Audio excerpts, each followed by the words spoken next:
Hello, and welcome to the M3 Bearcast. My name is Malcolm Travers.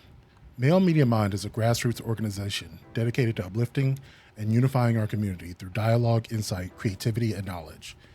In this podcast, I go into detail around videos that are about communication, community, mental health, personal development, and spirituality. And I go about my thinking about specific videos for my live streams, which are every Wednesday at 7 p.m. on the M3 YouTube channel. On the YouTube channel, I try to have a lot more fun and engage with our audience. I also have a panel, and you'll hear clips from the live stream as we discuss some of the more deeper topics that I bring up. I like to have a variety of videos to discuss, and so we go from laughing to crying to thinking to being upset. And on this one, I try to go into much more detail.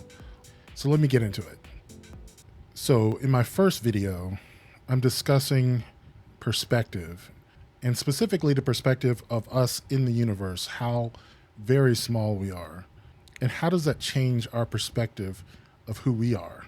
In the video, Star Kid goes into detail about how astronomers discovered galaxies and how they were always galaxies, even if we did not recognize them to be such. But what about our place in the universe after we recognize that we're not the only galaxy in the universe? It was a paradigm shift to go from the entire universe being the Milky Way galaxy to the Milky Way just being one of many galaxies. I, for one, find it fascinating that where we position our mind in a specific place completely changes our perspective of self. It's one of the reasons why people have such change of perspective when they go into outer space, when they see a sunrise from orbit or a earth rise from the moon. The perspective shift is so great that you start to see yourself as part of a whole that you were not able to see before, even if conceptually you were able to imagine it. There's this parable in astronomy about when we discovered the other galaxies. Some people theorize that there are other galaxies. A lot of people thought that the Milky Way was the only galaxy, the stars that we see. But you could see these faint objects. Clearly not a star, look like clouds of dust or gas. Edwin Hubble makes some observation. He used this new spectroscopic technique to realize that this enormous gas cloud, it couldn't be something that was in our galaxy. This thing had to be incredibly far away. He did this for several other of these nebulae and realized actually just a ton of galaxies all over the place. So overnight, we realized that we are not the only galaxy. It's not just the Milky Way. The universe is teeming with galaxies. People didn't know that for so long. You think about early humans who looked up in the night sky and they saw a little fuzzy Andromeda. Nobody knows what that is. Nobody has any idea that's actually another galaxy with 100 billion suns, or maybe millions, or maybe thousands of Earth-like planets and probably life. Nobody ever knew that. That was always a limitation. We didn't have the ability to see it for what it was. It still was. We just didn't know that. And now we do. Now we appreciate it more. From the perspective of the galaxy, it wasn't a gas cloud just because we didn't have the ability to observe it. And that resonates with me when you think about other people. Somebody else not being able to see your value or your ability or your vision is not a commentary on whether or not you have good ideas. You cannot let an external observer that may never be able to see. There was a chance that we were never going to develop that technology and never know, but that wouldn't make the Andromeda Galaxy any less remarkable. Yeah, the scale of the universe is so massive. I remember when people were talking about the aliens. Barack Obama was on a podcast and someone asked him, are aliens real? And Barack was like, yes. They didn't show them to me. We didn't know anything about them. And people were saying like, oh, the aliens were real. That's what triggered Trump to say, I'm going to release the alien files. What? I know. This is a thing that happened in 2026. But if you understand the scale of the universe, it's obvious that there is alien life somewhere in the universe. There's probably alien life on the moon and Mars and Europa. There's probably alien life, like microscopic life. There are these little microscopic animals called tardigrades that can live in absolute like zero temperature down in the crust of the earth and the bottom of the ocean. They can live inside comets. There's probably life.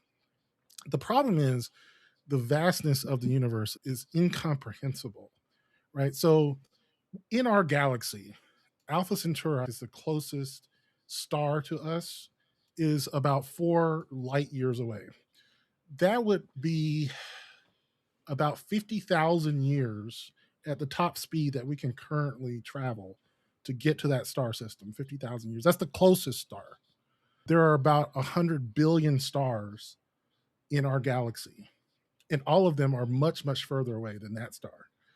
Then consider that the Andromeda galaxy, the galaxy closest to us, is so far away. Whenever, I don't know, I haven't watched too many sci-fi movies about are they traveling between galaxies, but truly, even if we have faster than light travel, it would not make any sense to travel to another galaxy. All the travel would be within our own Milky Way galaxy.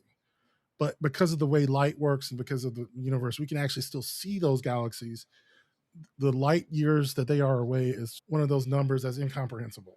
Billions upon billions of stars at that distance looks the same as a star in our own galaxy. So yeah, not only there aliens in our galaxy, there's probably aliens in thousands of trillions of galaxies. There's probably another you somewhere out there, someone probably just like you that you will never know. Quantum mechanics is the idea that there are probably parallel universes with different outcomes from different results on the probability scale, and you have that collapsing of the wave function. So there's just like a nearly infinite number, but that doesn't mean that you ever come in contact with them, and that's okay. So with Malcolm, there literally could be an anti Mr. Manners out there. There is. The problem. Now, in this video, we listened to a content creator what made Heath Ledger's Joker so impactful. And it tied into a conversation we had a few weeks prior about who your favorite villains were. In that previous discussion, I actually chose Hannibal Lecter as my favorite. And that had to do with the way that he was able to be frightening even when he was completely restrained, and the way that he was able to manipulate people even when he was at a disadvantage. I found that fascinating and powerful in some way, that you can be in the powerless position and yet still be somewhat in control. And in the case of the Joker, because he would be definitely high up on my list if it weren't Hannibal, it also ties into this idea of control. The Joker in Christopher Nolan's Dark Knight series was a chaos agent, and he was trying to show that the idea of control and safety and civility and society was merely a construct within people's minds that could be destroyed if the correct pressure was placed on it. And it got into these philosophical dilemmas, one of which is often called the prisoner's dilemma, in which even though it may be in your best interest to stay together, to hang together, there's this external pressure for you to sell the other one out. It almost invites you to be selfish. And it was just an enjoyable look into chaos and our ability to try to keep things together. The Joker will still be one of my favorite villains of all time. The Joker wants to show people who they really are when fear shows up. A message doesn't negotiate. It moves through a belief system to expose truth. He doesn't care about money or territory or even power. He cares about proof. The Joker embodies an ancient role, a trickster, a tester. He puts pressure on people to reveal what's already inside them. He breaks the rules to show that rules only exist when life feels safe. People believe they're good. People believe they're going to do the right thing. People believe they're different from criminals. And the Joker removes all of that. He knows every soul has a breaking point. And that makes him a poison that moves through Gotham's body to see what it can endure. Batman's trying to protect people. The Joker's trying to expose the people for who they really are. He's not trying to destroy Gotham. He's trying to expose its weakness.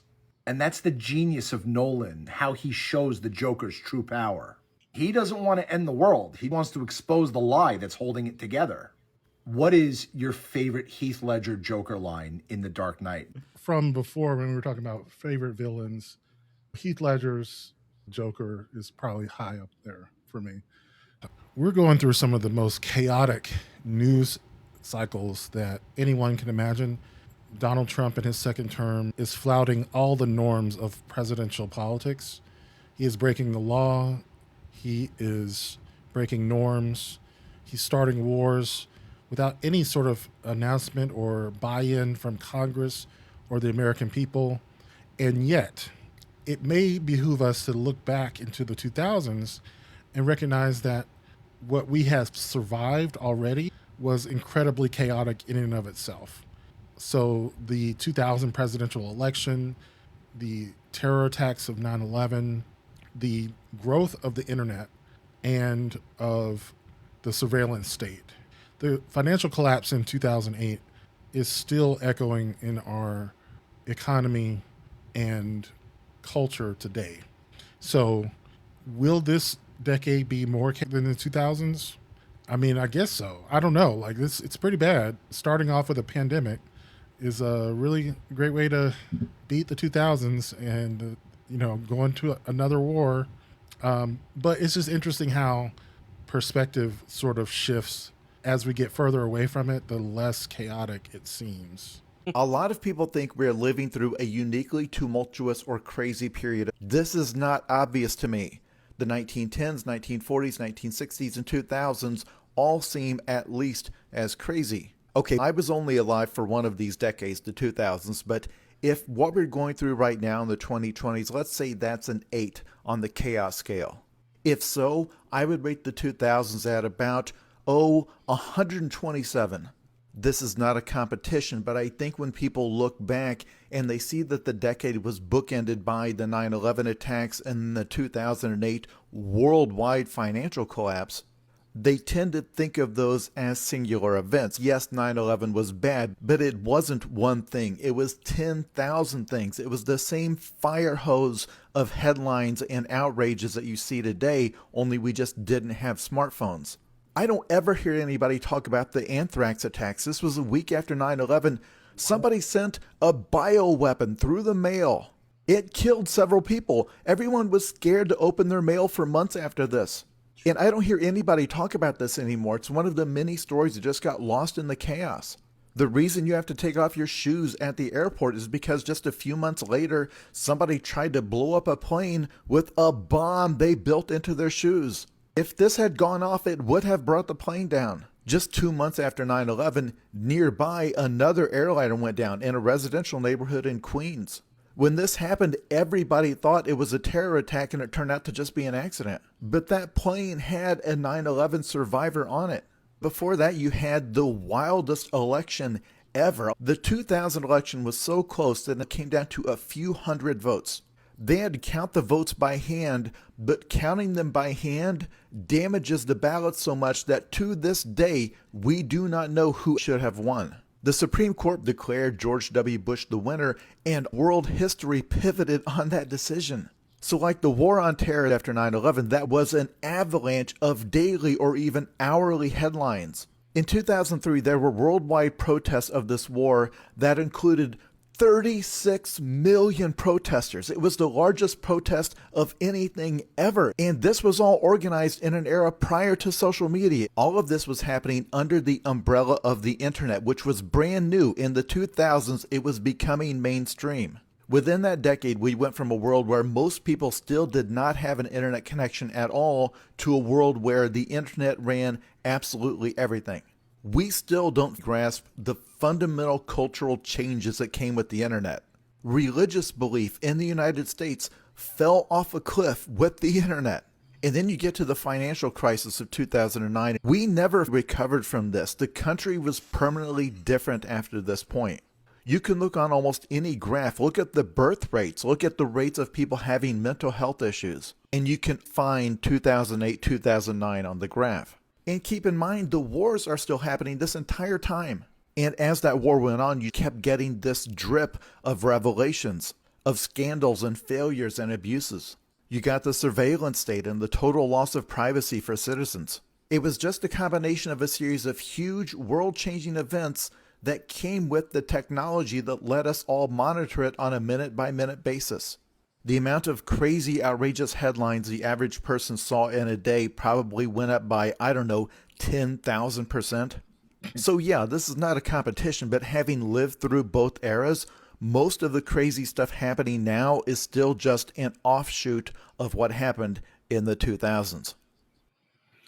I think one of the things I feel, everything feels worse when it's actually happening, especially if you don't know what is about to happen. When you look back at it, it's, oh yeah, that could have just been fine. So The weird because anthrax. I was just talking about the pandemic and remembering, is this the way it's gonna be forever? We just gonna be closed off from each other? And so you're Yeah. right. Like looking back at it now, it's just The pandemic was time, fucking what a insane. time we had. Yeah, that was pure insanity. We're going through some of the most chaotic news cycles that anyone can imagine. Donald Trump in his second term is flouting all the norms of presidential politics. He is breaking the law. He is breaking norms. He's starting wars without any sort of announcement or buy in from Congress or the American people. And yet, it may behoove us to look back into the 2000s and recognize that what we have survived already was incredibly chaotic in and of itself.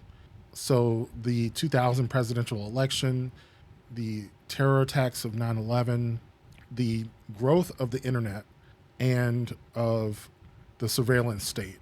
The financial collapse in 2008 is still echoing in our economy and culture today. So, will this decade be more than the 2000s? I mean, I guess so. I don't know. Like this, it's pretty bad. Starting off with a pandemic is a really great way to beat the 2000s and going to another war.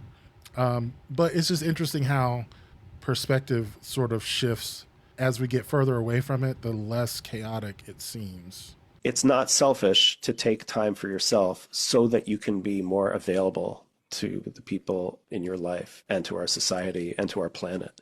That's like the Bodhisattva vow, right? I'm doing this practice for the benefit of all beings, not just so that I can feel better, but that's okay too, right?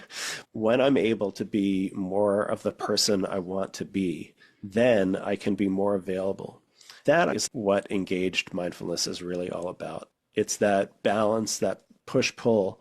I'm taking care of myself so that I can show up, rejuvenating this body, heart, mind system, not only for myself, but also so that then I can show up for everybody else around me, whether that's a child or a parent or a spouse or a refugee or a migrant or somebody in a vulnerable position. I'm going to have to put it in the group. There was this book called Rest is Resistance. It's been a while since I read it, but she had a ministry in Atlanta where the service was like you did a prayer and then you took a nap. The idea was that there are so many people who have believed that their productivity is their usefulness to the point where it drains you for the people around you in your community. Just saying that your value is not determined by your output, that you are enough as you are, that just by existing, by thinking, by perceiving the world, you're special, you're a miracle, you're enough. And it's okay to take a nap. And I think Black folks in particular have had a problem with because of the stereotypes of Black people being lazy. Yes. Now, the stereotype of Black people being lazy actually comes from resistance.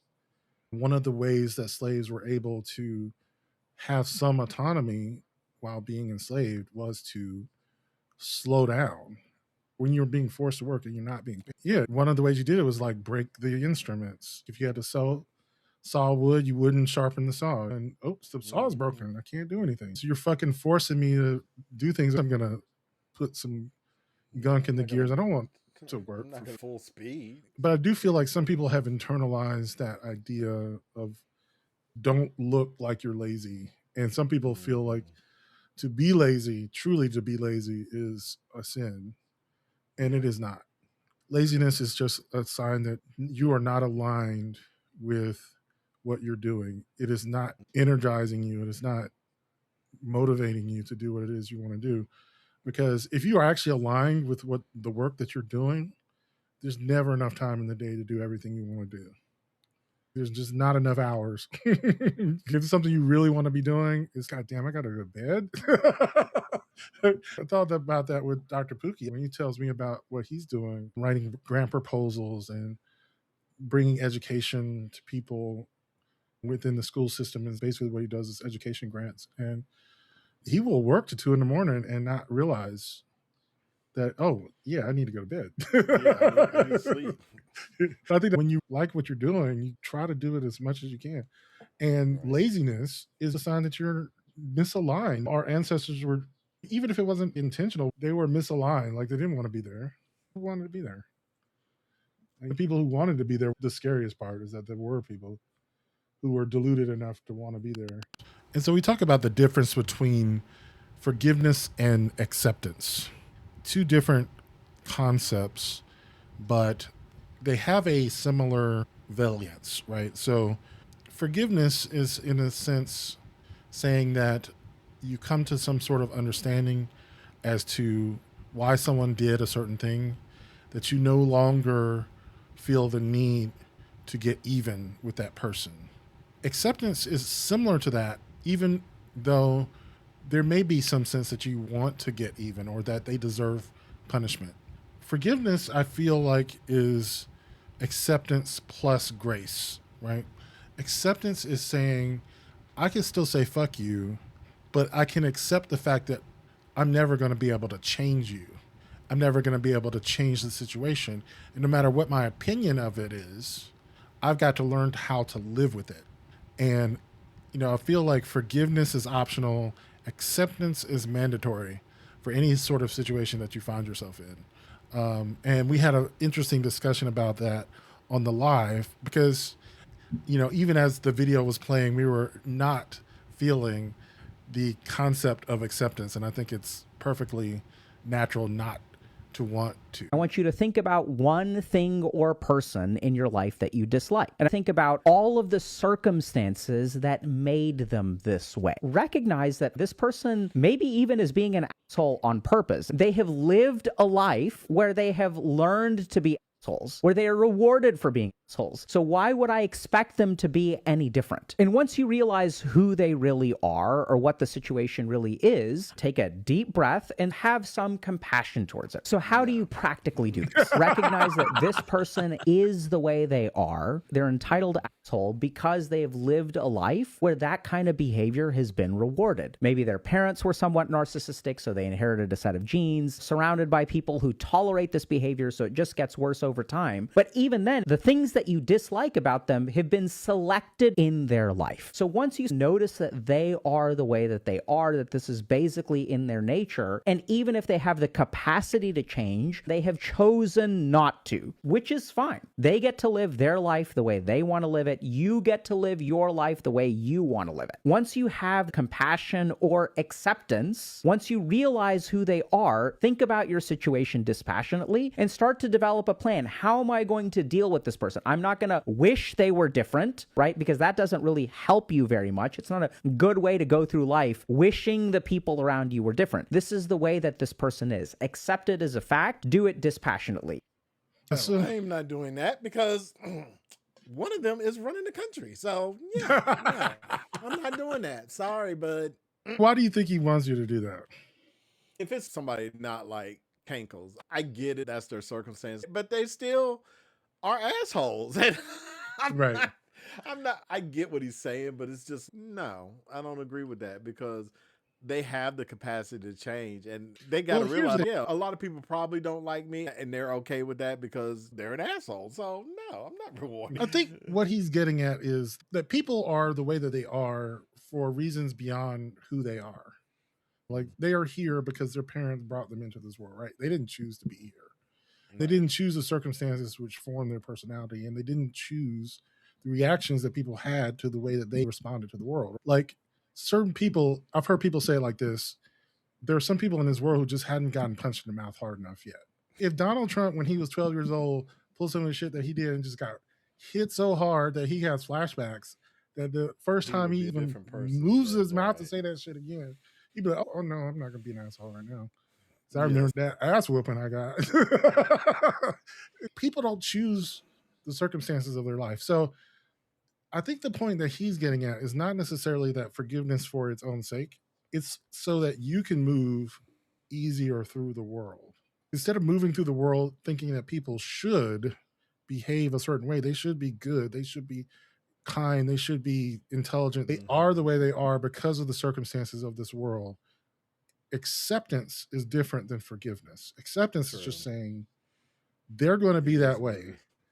How do I move through the world, either avoiding them or not triggering them as much, not feeling resentful for them being the way that they are? With Trump and the first administration, resenting the fact that he is not going to get caught.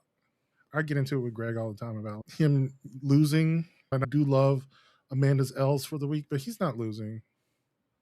He really isn't. He loses a lot of little battles, but he's going to be fine. He's going to get away with billions. If he dies, which honestly, I don't know. He's approaching 80 years old. Eventually, the stress will get to him, but even then, it won't be good enough. Right. And I have accepted they're that. applying a lot of makeup on the back of his hands. They had a picture of his hands during the State of the Union, and it is caked up. I don't know what they're doing, but he is. Well, not from well, what we know, those are IV ports. Right. What they are pumping into his body is up for debate. Right. But I think that's easily determined that is an IV infusion of some sort. I mean, he's not the healthiest person in the world, although he likes to pretend that he is. But Yeah, no, he's such a liar. We then listened to a video about the differences between boundaries and rules. And I've heard her talk about this before, but I think she spoke about it in such joy and clarity in this video. And my takeaway from it was that boundaries create rules for other people that you can try to get them to follow. But ultimately, your boundaries are things that you respect within yourself. Whatever rule that you want other people to do, whatever behavior you want other people to follow, that doesn't change what you have to do for yourself in order to feel safe, to feel respected, to maintain and to stay in relationship with other people. You get to decide if it's worth staying or if you want to leave the situation. And it's really eye-opening because sometimes there are boundaries that we may want to implement for ourselves, but the cost of leaving are so high that maybe we have to choose other boundaries that are more defendable, because certain boundaries will be violated. You may have to choose something a little bit more creative in order to have respect for the boundaries you set for yourself. 3 different types of boundaries that you have to have in order to thrive in your workplace. Hello, my name is Dr. Raquel Martin. I'm a licensed clinical psychologist, professor, scientist, and podcast host. And if you're here to learn, so let's talk about some practical strategies for setting workplace boundaries without the fear of career consequences. So Black professionals often have to navigate a tricky line between self-advocacy and the perception of being difficult or ungrateful. And the key to setting boundaries is strategy and consistency. So let's start with 3 boundaries that you need to have in the workplace. Now, just a reminder, there's a difference between boundaries and rules. Boundaries guide your behavior while rules attempt to dictate someone else's. And there's places for both of those in relationships. But the reason why it's so important to know the difference is between someone can violate a rule and a boundary can stay firm. For example, the rule can be the fact that you cannot scream in any space. It's disrespectful. However, your boundary can be, I don't stay in spaces where I feel disrespected or unsafe. And something that may make you feel disrespected or unsafe is being screamed at. So you get into that work meeting, someone raises their voice, they broke that rule. However, the boundary is the fact that you do not stay in any space that makes you feel uncomfortable or unsafe. So you get up, say, this is making me feel uncomfortable, and you leave. You see what I'm saying? Rule was violated, boundary stayed firm. So that's the difference. Let's keep going. Now, 1 is a time boundary. If your work hours are 9 to 5, stop responding to emails at 9:01, because if you're responding to them, They gonna think you working. Now, here's the difference between a boundary and a rule. The boundary is that I don't respond to emails after 5 o'clock. The rule could be, oh, don't send me emails at 5:01. Now, somebody gonna send you emails at 5:01 because you can't dictate their behavior, but you can dictate your own and not respond at 5:01. Okay? So once again, rule would be you can't send me that email. Boundary would be I'm not responding to that email. And the reason why it's so important is because what? You can only change what? Your own behavior. Let's continue. Now, next is an energy boundary. You need to protect the emotional labor that you have. You do not have to be the office therapist or the one who's always fixing the diversity issues. Because here's the thing. I'm a licensed clinical psychologist and I'm not out here working for free because this is not therapy. This is psychoeducation, okay? You will know you're in therapy with me because you will receive what? An invoice, all right? So if that's not your role, if you are not the person who's dealing with diversity, equity, inclusion, and belonging, and there's not many of you, so you'll know if it's you, that's not your job, all right? All right? So what's the difference between a boundary and a rule in this scenario? So let's start with the rule. The rule would be don't talk to me about your feelings. I don't want to hear about your feelings. Okay. Don't talk to me about the first time that you read So You Want to Talk About Race, which is an amazing book, by the way. I just want to put that out by you, John. That's beside the point. Don't talk to me about it. I don't want to hear it. That's a rule. Because you're telling them what they're going to do, right? However, your boundary will be something different. Your boundary will be, I'm not going to ask a million different questions when it comes to querying about what's going on in your personal life, because not only do I not particularly care, I'm also at work and I'm trying to get work done. I'm not going to take on that additional task when it comes to starting that new employee resource group, even though it's needed. I'm sure someone else will do it. And if someone asks me and provides me with any additional compensation, time, or energy, I will think about it, but that doesn't mean it's going to be a yes. You see what I'm saying? You see what I'm saying? It's the difference between a boundary and a rule, okay? Because a boundary guides whose behavior? Your behavior. A rule guides attempts to dictate someone else's. So once again, so far we have had what kind of boundary? Time and energy. So the next boundary is communication. Communication boundaries mean that you need to practice firm but professional ways to say no. And you know what? It's really important to realize that no doesn't always mean forever. It can mean not right now. So let me give you some examples of how we're going to do that. I cannot take that on right now, but I'll revisit it next month. I have no problem on taking on that task, but I do want to discuss which tasks you're going to take off my plate so that I can divert my energy to this one. And one of the reasons why this is really important is because communication is the contributing factor, or lack thereof communication is the contributing factor to so many boundary violations and difficulties. Okay, for example, if someone says they need something ASAP, you need to have some communication boundaries. Your communication boundary needs to be that I always need to have a date and time when something needs to be due, because by having a date and time, I will know if I met or missed that standard. For example, someone tells you they need something ASAP, done ASAP on the calendar. Someone says ASAP. What's your communication boundary? Your communication boundary is the fact that you do not take on tasks that you do not know the exact day and time that they need to be done. So how do you make sure you stick to that boundary? How do you make sure you stick to that boundary? You say, thank you so much for providing me with this task. I totally understand it needs to be done. Just for clarification, I do need the date and time when this is due so I can make sure that I meet and not miss the mark. All right?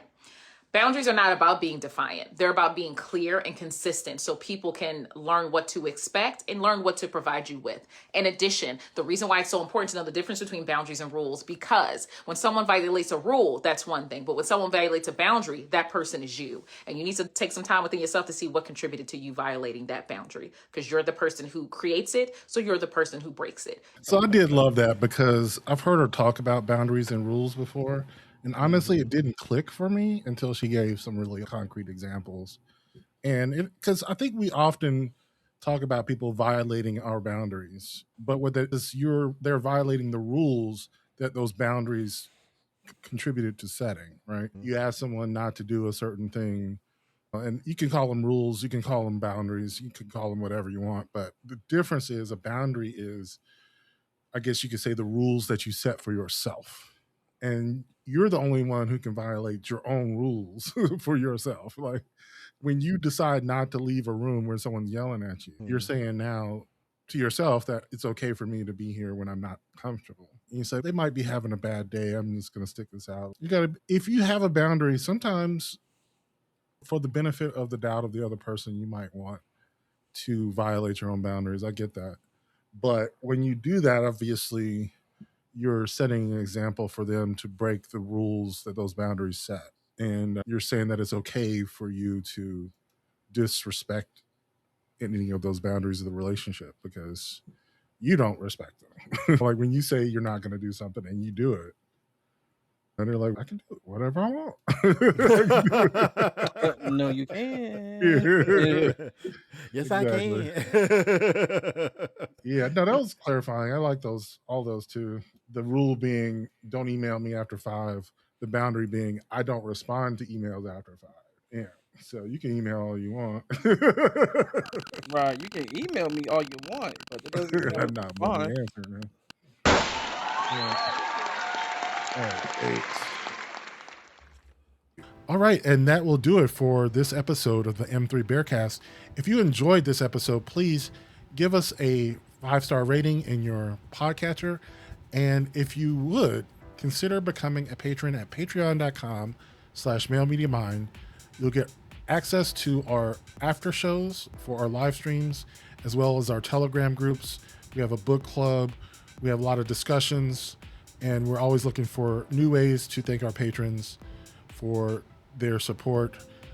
You can always go to mailmediamindlive.com, subscribe to us on YouTube, join us on social media, share our content when you get a chance. That would be helpful as well. And so thank you for listening, and I will catch you in the next episode.